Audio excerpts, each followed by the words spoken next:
कृष्णम वंदे जगद्गुरुम जीवन सुरताल से राजेंद्र अग्रवाल।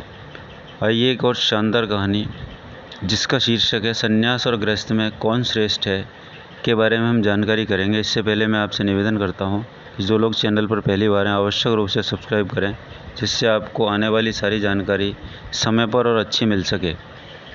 और जो आपको अच्छा लगे उसे कमेंट बॉक्स में ज़रूर लिखें। तो आइए हम बढ़ते हैं कहानी की ओर। एक राजा था।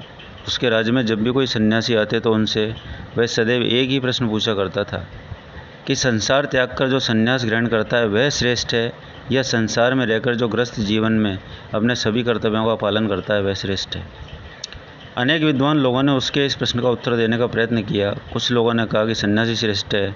यह सुनकर राजा ने इसे सिद्ध करने को कहा। जब वे विद्वान सिद्ध न कर सके तो राजा ने उन्हें विवाह करके गृहस्थ हो जाने की आज्ञा दी। कुछ और लोग आए, उन्होंने कहा स्वधर्म परायण गृहस्थ ही श्रेष्ठ है। राजा ने उनसे भी उनकी बात के लिए प्रमाण मांगा, पर जब वे प्रमाण न दे सके तो राजा ने उन्हें भी गृहस्थ जीवन में जाने की आज्ञा दी। अंत में एक तरुण सन्यासी आए। राजा ने उनसे भी उसी प्रकार प्रश्न किया। सन्यासी ने कहा, हे राजन, अपने अपने स्थान पर दोनों ही श्रेष्ठ हैं, कोई भी कम नहीं है। राजा ने उसका प्रमाण मांगा। सन्यासी ने उत्तर दिया, हाँ, मैं इसे अवश्य सिद्ध कर दूंगा, परंतु तुम्हें मेरे साथ आना होगा और कुछ दिन मेरे समान ही जीवन व्यतीत करना होगा, तभी मैं तुम्हें अपनी बात का प्रमाण दे सकता हूँ। राजा ने सन्यासी की बात स्वीकार कर ली और उनके पीछे पीछे चल दिए। वह उन सन्यासी के साथ अपने राज्य की सीमा को पार कर अनेक देशों में से होता हुआ एक बड़े राज्य में आ पहुँचा। उस राज्य की राजधानी में एक बड़ा उत्सव मनाया जा रहा था। राजा और सन्यासी ने संगीत और नगाड़े के शब्द सुने। लोग सड़कों पर सुसज्जित होकर कतारों में खड़े थे।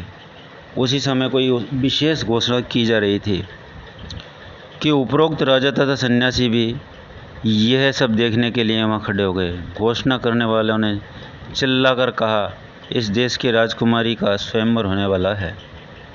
राजकुमारियों का अपने लिए इस प्रकार पति चुनना भारतवर्ष में एक पुरानी परिपाटी रिवाज रही है। अपने भावी पति के संबंध में प्रत्येक राजकुमारी के अलग अलग विचार होते थे। कोई अत्यंत रूपवान पति चाहती थी, कोई अत्यंत विद्वान, कोई अत्यंत धनवान। इस प्रकार अपने पति का चुनाव करती थी। अड़ोस पड़ोस के राज्यों के राजकुमार सुंदर से सुंदर ढंग से अपने को सजाकर राजकुमारी के सम्मुख उपस्थित होते थे।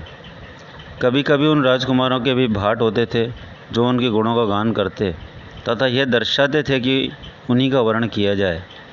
राजकुमारी को एक सजे हुए सिंहासन पर बिठाकर अच्छे ढंग से सभी के चारों ओर ले जाया जाता था। वह उन सबके सामने जाती और उनका गुणगान सुनती थी। यदि उसे कोई राजकुमार नापसंद होता तो वह अपने वाहकों से कहती, आगे बढ़ो। उसके पश्चात उस नापसंद राजकुमार का कोई ख्याल तक न किया जाता था। यदि राजकुमारी किसी राजकुमार को प्रसन्न हो जाती तो वह उसके गले में वरमाला डाल देती और वह राजकुमार उसका पति हो जाता था। जिस देश में यह राजा और सन्यासी आए हुए थे उस देश में इसी प्रकार का एक स्वयंवर हो रहा था।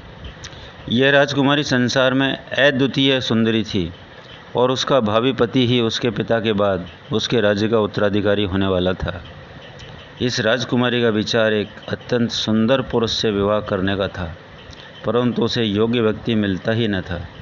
कई बार उसके लिए स्वयंवर रचे, पर राजकुमारी को अपने मन का पति नहीं मिला। इस बार का स्वयंवर बड़ा सुंदर था। अन्य सभी अवसरों की अपेक्षा इस बार अधिक लोग आए थे। इतने में वहाँ एक तरुण सन्यासी आ पहुँचा। वह इतना सुंदर था मानो सूर्य देव ही आकाश छोड़कर स्वयं पृथ्वी पर उतर आए हों। वह आकर सभा के एक ओर खड़ा हो गया और जो कुछ हो रहा था उसे देखने लगा।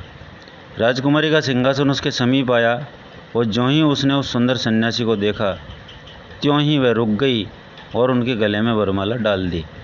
तरुण सन्यासी ने माला को रोक लिया और यह कहते हुए कि छी छी, यह क्या कर रहे हो, उसे फेंक दिया। उसने कहा, मैं सन्यासी हूँ, मुझे विवाह से क्या लेना देना है।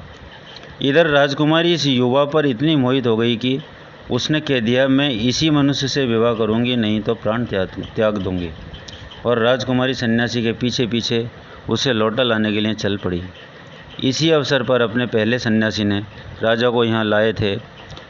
राजा से कहा, राजन, चलिए इन दोनों के पीछे पीछे हम लोग भी चलें। अंत में एक जंगल में घुस गया।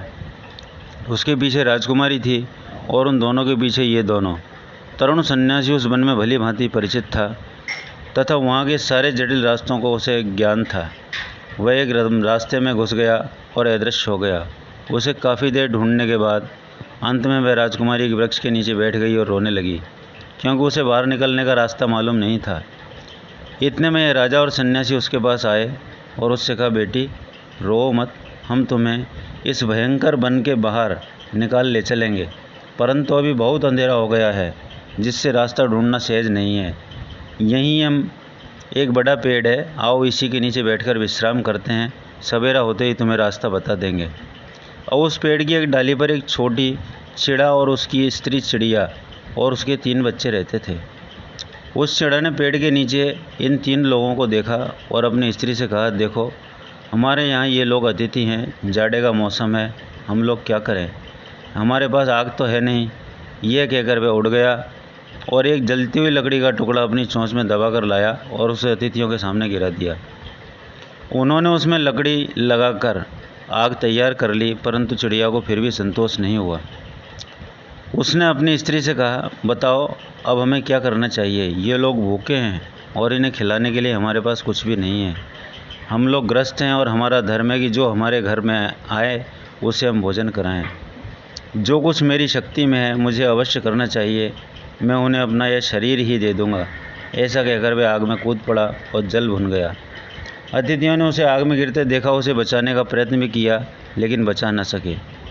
उसकी स्त्री ने अपने पति की इस अच्छे कृत्य को देखा और अपने मन में कहा, ये 3 लोग हैं, उनके भोजन के लिए हमसे केवल एक ही पर्याप्त नहीं है। पत्नी के रूप में मेरा भी कर्तव्य है कि अपने पति के परिश्रम को मैं व्यर्थ न जाने दूं। वे मेरा भी शरीर ले लें। और ऐसा कहकर वे भी आग में गिर गई और भुन गई। तब सन्यासी ने राजा से कहा, देखो राजन, तुम्हें अब ज्ञात हो गया है कि अपने स्थान में सब बड़े हैं। यदि तुम संसार में रहना चाहते हो तो इन चिड़िया के समान रहो, दूसरों के लिए अपना जीवन दे देने को हमेशा तैयार रहो। गृहस्थ धर्म का पालन करना परम धर्म है। और यदि तुम संसार छोड़ना चाहते हो तो उस युवा सन्यासी के समान हो जिसके लिए वह परम सुंदरी स्त्री एक राज्य की भी छोड़कर चला गया। यदि ग्रस्त होना चाहते हो तो दूसरों के हित के लिए अपना जीवन अर्पित कर देने के लिए तैयार रहो। और यदि तुम्हें संन्यास जीवन की इच्छा है तो सौंदर्य, धन तथा अधिकार की ओर आँख तक न उठाओ। अपने अपने स्थान में सब श्रेष्ठ हैं, परंतु एक का कर्तव्य दूसरे का कर्तव्य नहीं हो सकता। यह देखकर और उस सन्यासी के मुख से ऐसा सुनकर राजा के प्रश्न का पूर्ण रूप से समाधान हो गया और संत के चरणों में प्रणाम किया। फिर उस सन्यासी ने उन दोनों नर मादा पक्षी को जीवित किया और उस राजकुमारी को रास्ता बताकर आगे चले गए। तो दोस्तों, बहुत ही शानदार और अच्छा, दिल को छू लेने वाला प्रसंग है। आप लोगों को निश्चित रूप से पसंद आया होगा। सब्सक्राइब करें और अपने पात्र साथियों को आवश्यक रूप से शेयर करें। मानता हूँ कि अच्छी चीज़ लोग बहुत जल्दी से नहीं पकड़ते।